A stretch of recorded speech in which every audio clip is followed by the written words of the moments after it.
Hello everybody, welcome to the Wonky Angle, where I talk about electronic music, both new and old.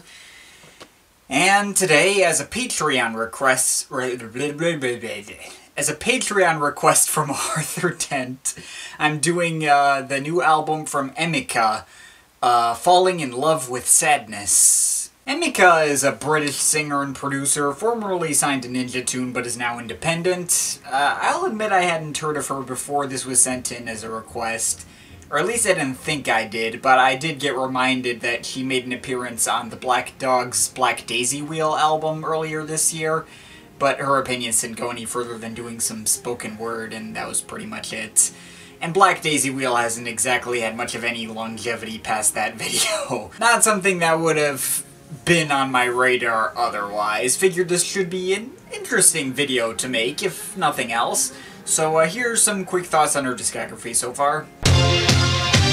Alright, this is a pretty weird album. It's like a synth-pop album focusing pretty heavily on darker, experimental dubstep sounds. It's not quite the Skrillex style of dubstep, but not quite the original kind either. Somewhere in between. Has that kind of more modern wubby sound, but also has actual subtlety and restraint.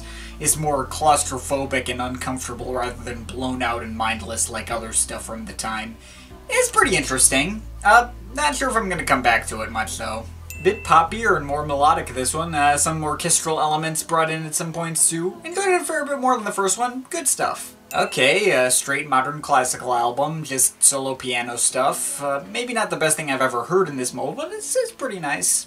Kinda like her second album, but with fewer classical elements and also shorter. Maybe like kind of like a more abrasive 80s-ish style combined with old-school trip-hop. It's pretty cool. Another straight classical album with full orchestra this time. It's okay, I guess?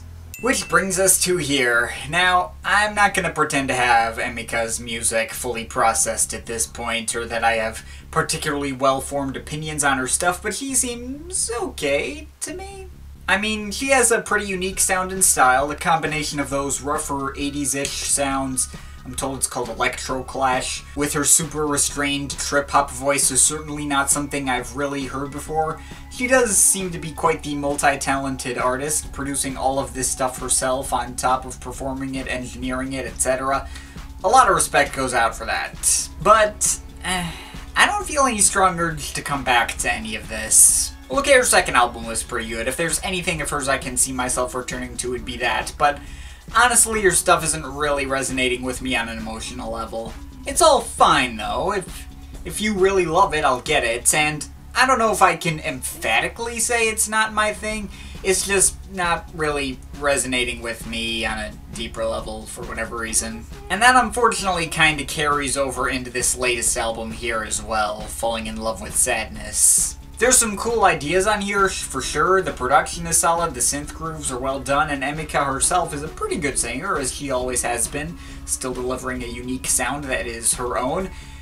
But when it's done, I have no urge to listen to it again. Not because it's too out there or too long either. I mean, if anything, it's not out there enough. What Emika delivered on this album is it really isn't anything she hadn't already done before previously, especially on her last main album, Dry. Pretty similar overall sound there. Hard-hitting synth-pop production with a bit of dark and vaguely cinematic edge.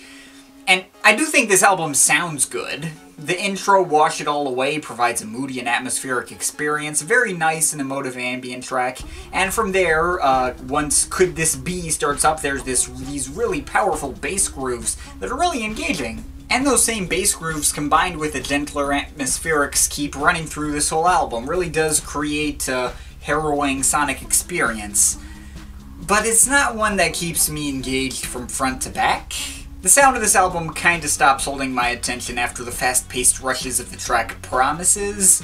From there, the album kinda runs together in a nondescript blur, and a lot of these tracks start to feel a bit redundant. I mean, they're still not bad, but by that point I've kinda checked out. It has a really strong first half. I guess Close is kind of okay, but the other tracks in the beginning are all solid. But from Killers through to Eternity, it's just not drawing me in as much. It just started to get too samey for me. I mean, I suppose Eternity with its dark synth arpeggios and ticking clock noises, it is an interesting idea that sticks out a little, but it also just kind of reminded me of Zed, who's pulled similar tricks before. In a far commercial context, of course, but I don't know. It was an idea that stuck out so much, it really helped bring me back into the album. As the final track, it's okay lyrical. It works lyrically, but musically it's just kind of whatever. And surprisingly, the bonus track, which is just a more energetic remix of the opener, it makes for a much better and more sonically climactic ending to the album than Eternity did. There is a part of me who for a while thought that maybe her really restrained vocals weren't a particularly good fit for the energetic beats behind her, and that she herself was bringing these sounds down and preventing them from landing with more impact, but I'm starting to believe that less and less, especially because of the lyrics, which seems to imply that may have been the whole point. They seem to be about some kind of failed relationship on the surface level, but I listened to it more and more, and there was a pretty clear theme of just depression that ended up coming out of it. I mean, the album is called Falling in Love with Sadness. The proceeds for buying the album go to a charity to help mental health for musicians. And as the title track does highlight, she's singing about how she finds pleasure in being sad and hearing sad stories because they are a feeling in an otherwise dry and emotionless life brought down by depression. And it does get interesting when I feel like I could look at the lyrics being about either a real relationship or about her own internal struggles with depression.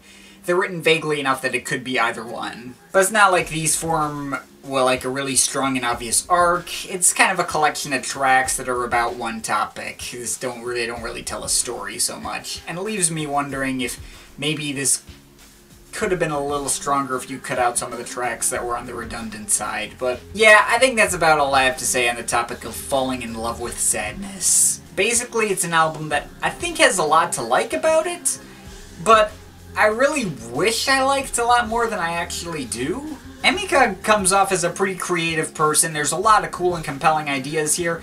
This is a good album, for sure. But for whatever reason I can't really put my finger on, I have little to no urge to listen to this again. It's gotten a bit better with each listen, but only a bit, and it's still quite far from great. I think the main problem is that it does start to feel samey and redundant in the back half of the album. The reason her second album pops out more at me wasn't just the more present melodies, because that's here too, but the fact that there was more sonic variety and that helped retain my attention a lot better than this one could. I guess at the end of the day, take everything I'm saying with a grain of salt here. I think there's certainly enough here to recommend this album. It's well done in a lot of areas, but I just can't say it goes the extra mile for me. If everything I've said sounds intriguing, it's certainly worth giving a shot, but working on this video just filled me with an urge to move on to the next one, and I doubt I'm going to return to this album in the future. I'm overall feeling a 6.7 out of 10 on it. But of course, this is just my opinion. You can feel free to disagree with it, but I'd like to hear your thoughts, so leave the comments in the comment thing down there. Shout out to my Patreon supporters. There are some people. If you want to add yourself to that list or make me review something, the link to my Patreon is in the description. But yeah, that's pretty much it. That's all for today. See you next time.